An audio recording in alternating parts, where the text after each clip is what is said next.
আসসালামু আলাইকুম ভিউয়ার্স। আজকে তৈরি করে দেখাবো ডাঁটা শাক ভাজি। তো এই জন্য আমি এখানে অ্যাকচুয়ালি ডাঁটা শাক কুচি কুচি করে কেটে নিয়েছি।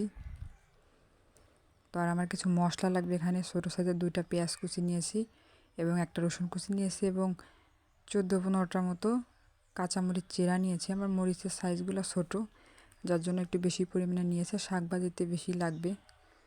তো এখানে 2 টেবিল চামচ পরিমাণ রান্নার রেগুলার তেল দিয়ে দিয়েছি। তো তেলটা গরম হলে আমি প্রথমে মশলাগুলো দিয়ে দেব। পেঁয়াজ আর মরিচটা দিয়ে দিলাম। পেঁয়াজ মরিচটা লালচে করে ভাজতে হবে। পেঁয়াজ মরিচটা লাল হয়ে আসলে আমি শাক দিয়ে দেব। তো কিছুক্ষণ ভাজার পর এরকম কালার চলে এসছে। তো এখন শাকটা দিয়ে দিচ্ছি। আমি একবারে সব শাক দেব না, প্রথমে অল্প পরিমাণে দিয়ে এতে সামান্য একটু পানি দেব, যাতে নিচের মশলাটা পুড়ে না যায়। যখন এই শাকটা নরম হয়ে যাবে, পরে আমি একে একে সবগুলো শাক দিয়ে দেব। তো সামান্য একটু পানি দিচ্ছি।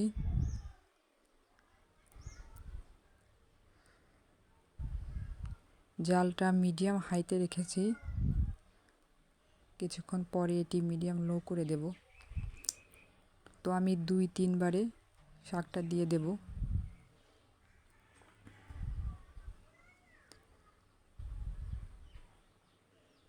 কিছুক্ষণ নাড়াচাড়া করলে কমে যাবে। স্বাদ মতো লবণ দিয়ে দিলাম আর 2 চামচ পরিমাণ হলুদের গুঁড়া দিলাম। এখন এই শাকটা কিছুক্ষণ নেড়ে নেব। শাক থেকে কিছুটা পানি ছাড়বে, তারপরে এতে আমি আরও কিছু পানি অ্যাড করব।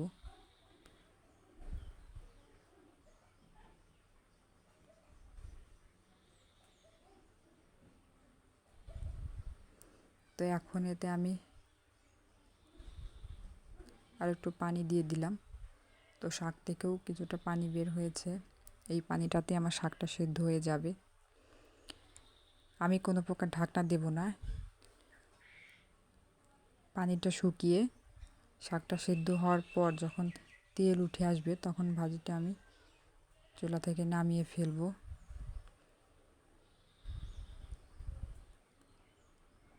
মাঝে মাঝে নেড়ে দিতে হবে।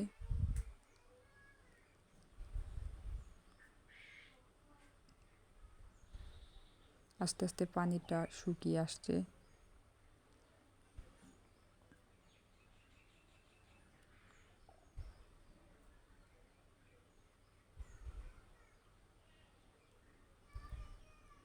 শাকটা অনেকটা কমে এসছে, সেদ্ধ হয়ে গেছে। এখন জালটা মিডিয়াম করে দিচ্ছি।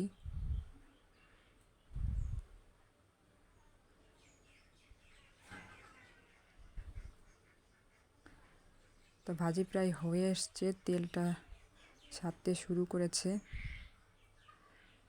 তার কিছুক্ষণ নেড়েচেড়ে আমি এটি নামিয়ে ফেলবো। আমার ভাজি করা প্রায় হয়ে গেছে, সব কিছু সেদ্ধ হয়ে গেছে। তো এখন এটি নামিয়ে নিচ্ছি।